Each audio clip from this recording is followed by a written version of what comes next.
Model Divya Pahuja murder case के बाद पूरे हिंदुस्तान में सनसनी है। मॉडल जिसके संबंध किसी गैंगस्टर के साथ में बताए जा रहे हैं, एक मॉडल जिसकी हत्या तो हुई लेकिन लाश के बारे में अभी तक पता नहीं चला। 3 आरोपी पकड़े गए हैं। इन आरोपियों का क्या दिव्या पाहुजा के साथ में कोई इनकी दुश्मनी थी, सवाल ये बड़ा है। रचना मेरे साथ में है। रचना, दिव्या पाहुजा मर्डर केस में अभी तक अपडेट क्या है? जो 3 आरोपी पकड़े गए हैं उन्होंने अभी इंटेरोगेशन में क्या क्या बताया? देखिए, दिव्या आहूजा जिसकी लाश तो अब तक मिली नहीं है, पुलिस ये भी पता कर रही है कि उसकी लाश को कहाँ रखा गया है। जो तीनों आरोपी पकड़े गए हैं उसमें अभिजीत जो मुख्य किरदार है, और बताया जा रहा है कि अभिजीत ही है जिसने होटल ले जाकर दिव्या को गोली मार दी और उसकी जान ले ली, उसकी हत्या कर दी। फिर उसके बाद उसने बाकायदा इसका जिम्मा दिया है, 10 लाख रुपए में ठेका दिया है कि भाई इस शव को जाकर ठिकाने लगाना है। और तमाम जो सीसीटीवी फुटेज हैं उसमें इस बात के सबूत मिले हैं कि अभिजीत ने बाकी आरोपियों के साथ मिलकर कार में ले जाकर उस शव को फिर ठिकाने लगाया है। यही वो सबूत हैं जिनके आधार पर अब दिव्या का शव भी पुलिस बरामद करना चाहती है और इन तीनों से पूछताछ भी कर रही है। सवाल ये कि 1 जनवरी को वो होटल में गई थी और ये 2 जनवरी सुबह करीब 4:15 बजे के आसपास की बात है। अब ऐसे में माना ये भी जा रहा है क्योंकि 1 जनवरी नया साल लोग मना रहे थे, यानी कि दोस्ती में, करीबियों में भी एक होंगी दिव्या के साथ में, इन तीनों की नज़दीकी होगी, इसीलिए शायद हो सकता है अभिजीत के करीबी के तौर पर दिव्या वहां पर पहुंची हो।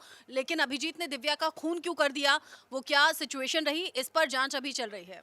दिव्या पाहुजा मर्डर केस में विभूति जी कितने एंगल से अभी जांच चल रही है और पुलिस क्या रिवेंज का कोई एंगल तलाश रही है या फिर ब्लैकमेलिंग की भी बात कुछ है क्या? कहा यह जा रहा है कि कुछ ऐसी फोटोज जो आपत्तिजनक कई फोटोज दिव्या की अभिजीत के पास में या बाकी आरोपियों के पास में मोबाइल फोन के जरिए क्या क्या पता चला और कितने एंगल हैं जिनके अंतर्गत जांच चल रही है? जी हाँ, जी हाँ।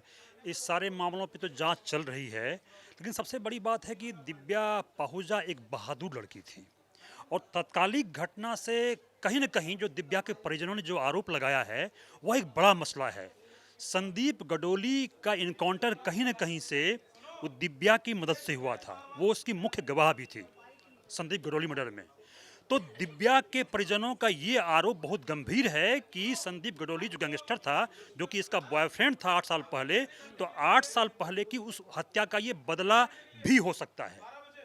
अच्छा, यानी संदीप के साथ में पहले तो रिलेशनशिप थे लेकिन उसके बाद फिर कथित तौर पर कहा जा रहा है कि दिव्या ने डबल क्रॉस किया और जिसकी वजह से संदीप का एनकाउंटर हुआ और इस वजह से संदीप के जो गुर्गे थे वो दिव्या को लेकर के गुस्से, ये भी संभावना है। दानिश, तुम्हारी इन्वेस्टिगेशन क्या कहती है दिव्या मर्डर केस में? लाश अभी तक मिली नहीं, लाश को कहाँ ठिकाने लगाया? फिलहाल पुलिस लाश को ढूंढ रही कि उसका ठिकाना कहाँ लगाया गया है, लेकिन उसके कई पहलू हैं।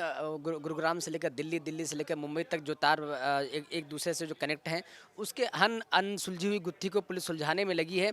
लेकिन सवाल यही है कि इतनी बड़ी घटना हो जाती है इतने बड़े शहर में और उसके बाद अब तक पुलिस को नाकामी हाथ लगती है, तो ऐसे में सवाल यही है कि आखिर उसकी लाश का सबसे बड़ी बात यह होगी कि उसकी लाश आखिर कब मिलती है। आकांक्षा, तुम्हारे पास में क्या जानकारी है एक गैंगस्टर की मॉडल गर्लफ्रेंड के बारे में? पुलिस इन्वेस्टिगेशन कहाँ तक पहुंची है और कितने राज्यों में ये इन्वेस्टिगेशन जारी है? सर, इन्वेस्टिगेशन अभी जारी है। सबसे बड़ी बात यह है कि मर्डर को काफ़ी समय हो चुका है लेकिन अभी तक शव बरामद नहीं हुआ है दिव्या का। और अब जो है हरियाणा पुलिस जो है, गुरुग्राम पुलिस, वो पंजाब पहुंच चुकी है। वो उस कार को ट्रैक कर रहे हैं और लाश ढूंढने की कोशिश कर रहे हैं कि किसी तरह से दिव्या का शव मिले जिसके बाद आगे की इन्वेस्टिगेशन हो सके। दिव्या पाहुजा मर्डर केस में और जितने जांच के एंगल होंगे, इन्वेस्टिगेशन कहां तक पहुंची और सबसे बड़ा सवाल ये कि लाश को कहां ठिकाने लगाया गया, लाश को घसीट करके कहां लेकर के गए, 3 आरोपी ने अब तक क्या क्या पुलिस को बताया है। जितने राज्यों तक इन्वेस्टिगेशन जाएगी, 360 डिग्री इन्वेस्टिगेशन रिपोर्ट आप तक हम पहुंचाएंगे। नमस्ते।